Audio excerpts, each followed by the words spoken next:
and welcome back to another edition of AEW Dynamite Out of 10 right here on the Wrestle Debate. It's a Saturday special this week and we've got Cody v Brodie Lee as well as Orange Cassidy having a promo with Jericho where he may speak or may not speak. But anyway guys, let's get straight into it. So the first match of the show was FTR versus Private Party.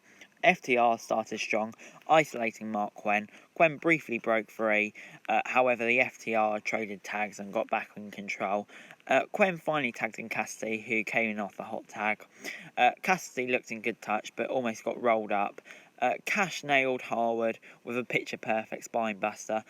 Cassidy then launched himself over the top rope at Harwood, but Tully Blanchard pulled him away, who they're now with apparently, and FTR followed it up with a Goodnight Express to pick up the win. I'm going to give this a 7 out of 10. This was a really good match to start the show, and I like the FTR Blanchard dynamic. JF was then backstage showing how he wanted to paradigm shift band, because MJF is just great. Then we went into an 8-man tag team match, and it was pretty much just chaos.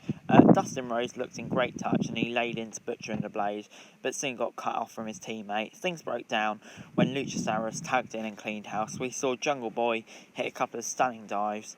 This left Pentagon and Luchasaurus in the ring. Luchasaurus hit a chokeslam for it before he was isolated by the Butcher and the Blade, but QT Marshall came in for the save.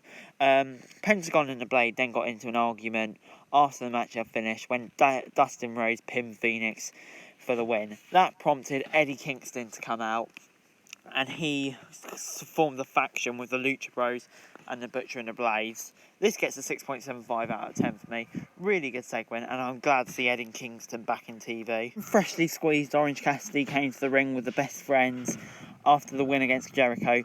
Jericho came out before Cassidy could say anything, saying that he actually had some respect for Cassidy now.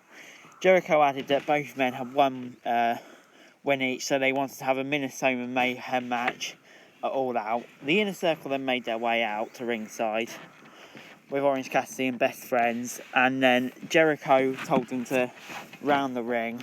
Jericho nailed Cassidy with the Judas effect, and the Inner Circle beat up Best Friends. This is going to get a 6.75 out of 10 for me. I love this feud, so I'm more than happy to see one more match at All Out. So yeah. We got the Elite versus the Dark Order. Nick Jackson and Alan Nagel started off. Good start from Nick Jackson. Kenny Omega then came in as the legal man and got hit with a low blow by Angel. The ref didn't see it. Silver then booted a steel chair at Omega's face and ringside. This meant the Dark Order were in control until later on in the match when the Bucks and Omega took control and they hit Angel with a modified Indie Taker for the win. This is going to get a 6.5 out of 10 for me. I won't lie, I kind of expected more from this match. But of course the main bit with the Dark Order happened later on in the show. Darby Allin came to the ring for a squash match against some guy by Will Hobbs. Hobbs actually got a bit of offense in, to be fair, but Allin hit her back with a modified stunner, then a coffin drop for the win. But after the match, Ricky Starks interrupted the victory celebrations, dressed as Darby Allin.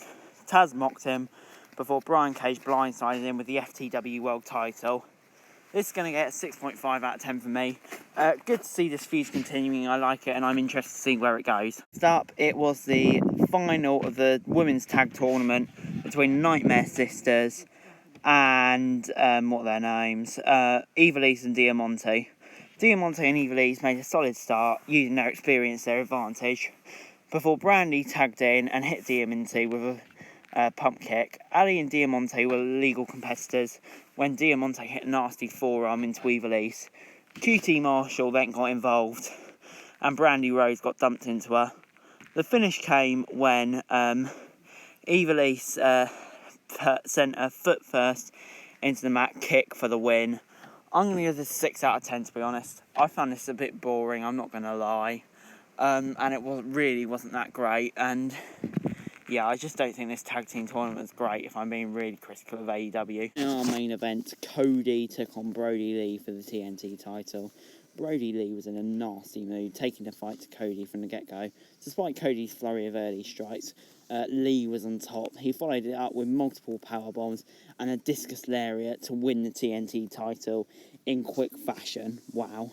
The Dark Order then came out to celebrate. Lee said that executives like Tony Schiavone held them down in interviews post-match. The Dark Order then assaulted Arn Anderson and Brandy as the show went off the air. This is getting an 8 out of 10. Wow, who saw this coming? The Dark Order just looks like absolute beefs now, and I can't wait to see more of them. Overall this week, Dynamite gets a 6.75 out of 10 from me. A pretty good show on the whole this week. I really enjoyed the last segment. And then you had some great matches on the card. MJF promo was great as always. So another really solid Dynamite in my opinion. Guys, that is it for this video. Thanks very much for watching. Remember to like, share, subscribe. Let me know what you thought about Dynamite this week in the comments down below. Follow me on Twitter, link in the description below for daily wrestling news. And subscribe to my other channels on screen right now. That'd be greatly appreciated. Thanks very much for watching. Peace.